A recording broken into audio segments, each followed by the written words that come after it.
Hello students, आज हम पढ़ेंगे 9th क्लास की साइंस की 52वीं वर्कशीट जिसका टॉपिक है संयोजी ऊतक।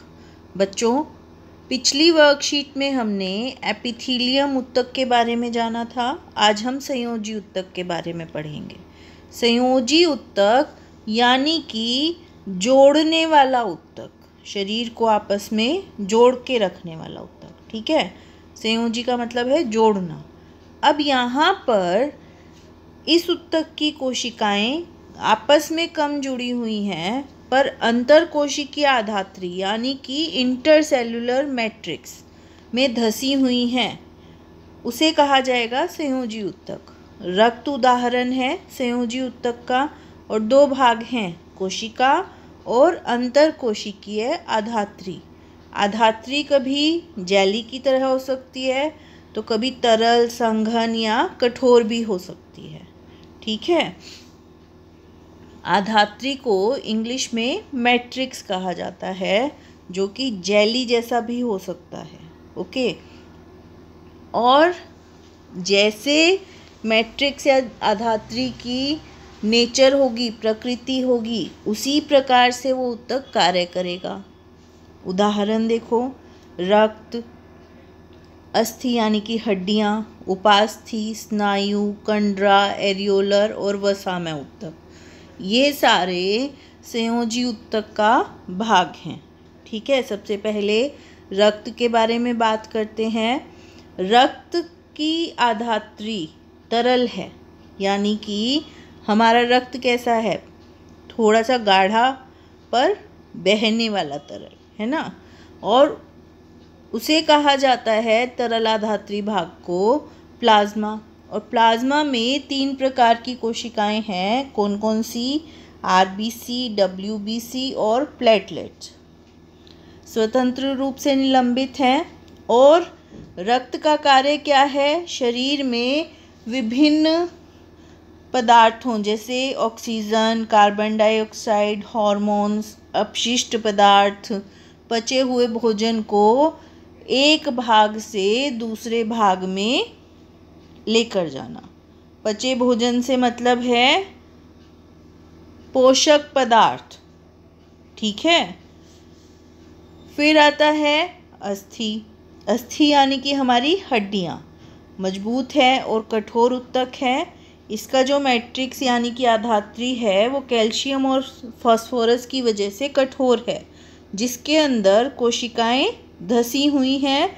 और यह ऊतक पंजर यानी कि कंकाल, हमारे शरीर के कंकाल का निर्माण करता है और शरीर को आकार प्रदान करता है।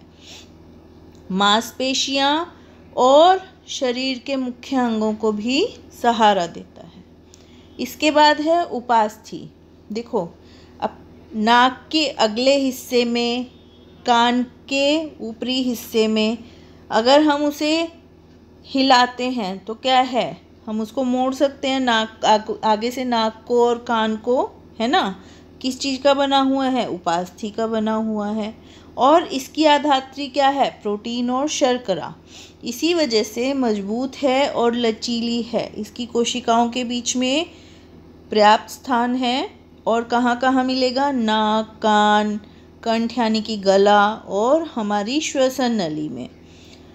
हड्डियों के जोड़ों को चिकना बनाएगा और यांत्रिक सुरक्षा प्रदान करेगा उपास्थि।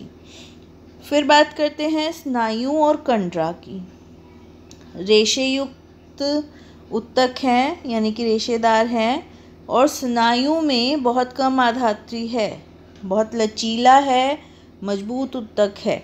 अगर सीधी सीधी बात करें तो दो हड्डियों को आपस में जोड़ने वाली जो ऊतक है वो स्नायु है, और मांसपेशियों को हड्डियों से जोड़ने वाला कंडरा कहलाएगा।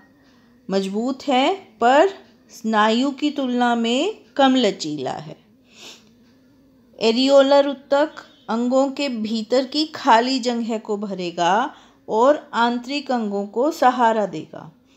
त्वचा और मांसपेशियों के बीच, रक्त नलिकाओं के चारों ओर और अस्थि मज्जा में पाया जाता है। वसा में उत्तक शरीर में वसा का संग्रह करता है और इसकी कोशिकाएं वसा की गोलिकाओं से भरी हैं।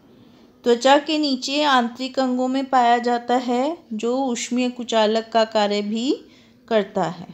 ठीक है बच्चों, आओ अब कुछ प्रश्न देखते हैं। संयोजी उत्तक क्या होते हैं, उदाहरण सहित समझाइए।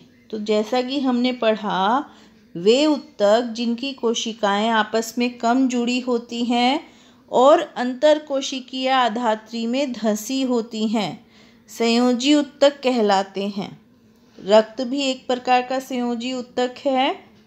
ठीक है बच्चों, और उदाहरण इसके हम दे सकते हैं रक्त, अस्थि, उपास्थि, स्नायु, कंडरा, एरियोलर और वसा में उत्तक। स्नायु एवं कंडरा के क्या कार्य हैं, तो स्नायु दो हड्डियों को आपस में जोड़ता है और मजबूती और लचीलापन प्रदान करता है, और कंडरा मांसपेशियों को अस्थियों से जोड़ता है।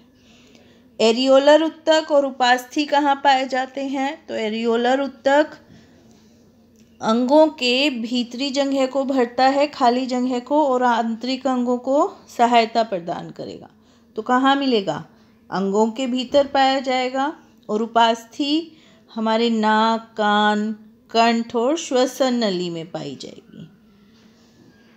एक तरल आधात्री वाले संयोजी उत्तक का नाम लिखिए और उसके कार्य लिखिए।